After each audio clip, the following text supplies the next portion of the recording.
د رب العالمین دعاګانې وغوښتل او په دې باندې چې الله رب العزت څومره خوشحالېږي دا به بل شي نه. د دې وجه نه حدیث مشکات کې راځي چې انسانانو د الله نه بخښنه غواړئ کنه تاسو به ختم کېدئ چې انسانان براولي چې به ګناه کوي د الله نه به بخښنه غواړي الله به معاف کوي. وختونه د الله نه.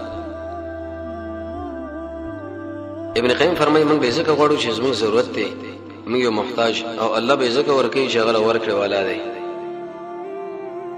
په دې خوشحالېږي.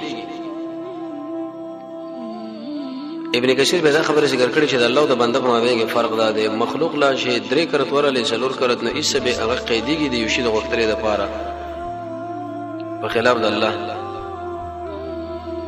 د دې ضرور الله نشه څومره غوښتنه انسان کوي د الله به ډیر خوشحاليږي او کله چې انسان ته نه غواړي نو به د الله خپکیږي. تر دې پورې چې د انسان سبلې تسمه وشلېږي د دې وختم بکار ده. نو هر کله چې د دعا دومره مهم شی دی رسول الله فرمایي الدعاء هو العباده. د عبادت په ارکانو کې مهم رکن او مرکزی مسله چې دا هغه دعا ده. دا ډېر مهم شی دی ضروری